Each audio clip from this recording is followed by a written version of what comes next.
what's up, Taiwan? I'm Ethan Liu with news from here in Taiwan and around the world. Authorities were due Friday to begin pumping oil from a Chinese cargo ship that ran aground off Taiwan's north coast. A preliminary inspection says no oil has leaked from the ship, which was carrying 247 metric tons of oil and 37 tons of diesel. The freighter was abandoned on Wednesday after becoming inoperable due to conditions caused by Super Typhoon Conray. 17 crew members were rescued by Taiwan's Coast Guard. The ship later ran aground near the New Taipei coast. The U.S. presidential candidates are campaigning hard in the final days before Election Day next week. Democratic candidate Kamala Harris is trying to shore up support, telling voters the country needs to move away from her rival, Donald Trump.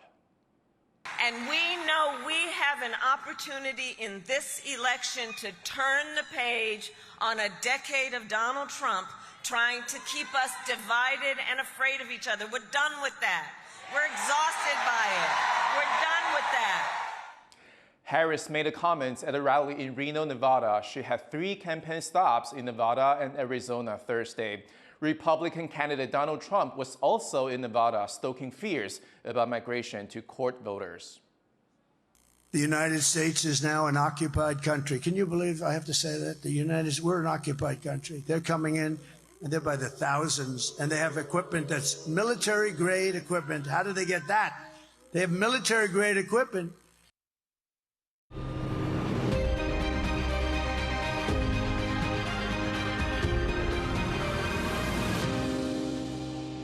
The United States has one of the highest rates of gun violence in the developed world. And with only a few days before the country goes to the polls, the issue of gun control is on many voters' minds. Leslie Liao traveled to the U.S. to find out how some Asian American voters are weighing in on the conversation. In a small suburb of northeast Los Angeles, home to a large portion of Los Angeles County's Asian population, is gun shop Arcadia Firearm and Safety. Owner David Liu was born in Taiwan, where guns are strictly controlled. But he had the rare opportunity to grow up around firearms. My parents never stopped me from learning about firearm. My mom was in the Taipei shooting team when she was young. She was the team captain. And so I always get in touch with airsoft and BB guns. Liu moved to the U.S. as a teenager after spending his childhood in Hong Kong. He's fluent in both Mandarin and Cantonese, able to have in-depth conversations with Chinese-speaking clients about gun ownership. He holds classes and seminars with the community to help educate those interested in owning guns. We find a lot of new immigrants and Chinese have a lot of misunderstanding about firearms, and they have problem getting the proper channel and knowledge. Gun control is a hot topic in America, particularly in the lead-up to the presidential election. The U.S. has one of the highest rates of gun violence among developed countries, and there are frequently calls for laws restricting gun ownership. Gun violence is increasingly impacting the Asian American community in the U.S. Data from the country's Centers for Disease Control shows that Asian American gun deaths rose steadily between 2018 and 2022. According to the Pew Research Center, around 6 in 10 U.S. adults favor stricter gun laws. Some camps say restrictions on gun ownership is a violation of the Second Amendment of the U.S. Constitution, which guarantees citizens the right to bear arms. Democratic candidate Kamala Harris says she supports the Second Amendment, but would also implement stronger gun control measures, such as a ban on assault weapons and stricter universal background checks when buying guns. Republican candidate Donald Trump, on the other hand, says that Harris's proposals would destroy Second Amendment rights, hinting that he'd have a more relaxed policy on guns. For Liu, gun control should come in the form of encouraging responsible ownership rather than flat-out restrictions on firearms. To me, the proper gun control is education, using a firearm. And Background check, we should have background check. People should be checked. Some people should never have guns. That's a way of controlling the gun. Over in Texas, viewed as one of the most gun-friendly states in the U.S., nonprofit Asian Texans for Justice's 2024 data polling found that gun safety is a big priority for Asian Americans. Universally, we all agree about having, common sense gun safety laws like background checks, gun storage laws, taking, the required safety classes with gun ownership. And that is something that is really important to our community. On the eve of the U.S. presidential election, conversations around gun control and gun ownership are in the spotlight. And it's a conversation some Asian Americans are looking to get in on. Devin Tsai, Jeremy Olivier, and Leslie Liao for TaiwanPlus. 2 decades after his last performance in Taipei, Grammy Award-winning musician Wynton Marsalis has returned to Taiwan with the world-renowned Jazz at Lincoln Center Orchestra. While here, they're meeting with young musicians and performing an eclectic range of jazz subgenres for the country's music lovers. Wesley Lewis reports.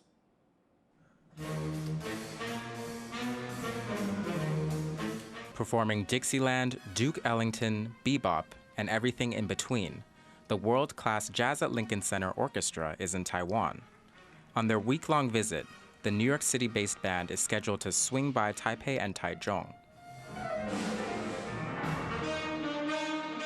Leading the ensemble is Grammy Award-winning trumpeter and composer Wynton Marsalis, one of modern jazz's leading figures. Ahead of their opening performance, the group held a welcome event where music students were invited to pick the performers' brains. There, Marsalis imparted some wisdom to aspiring musicians. First, play. Really learn how to play. Develop your feeling. So when people come to hear you and your music, it makes them feel a certain way. Then they tell their friends, oh, you got to go hear so-and-so. Check this out. Then other things come later, like publicity and posting things or putting out recordings and all of this. People get excited about that, but do the quality first. Born in New Orleans into a family of prominent jazz musicians, Marsalis has spent his career dedicated to promoting the genre. He helped start jazz at Lincoln Center over 3 decades ago and has performed and given lectures around the world.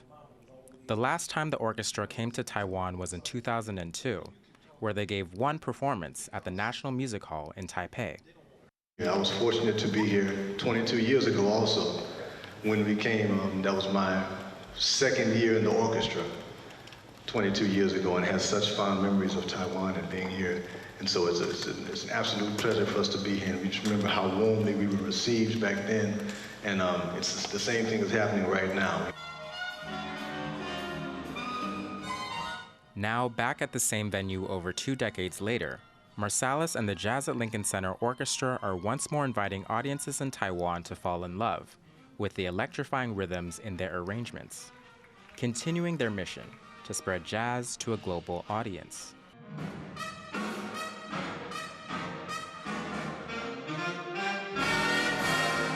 Fu Hua Hong, Kama Shu, and Wesley Lewis for TaiwanPlus.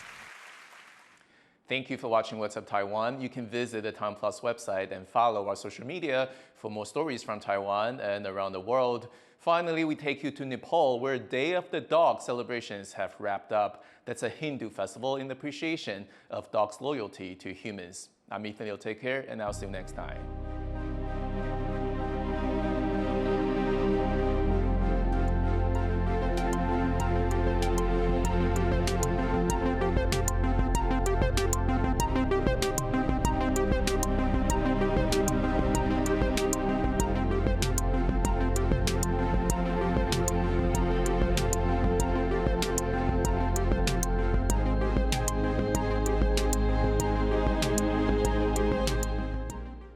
For more stories from Taiwan and around the world, download the TaiwanPlus app.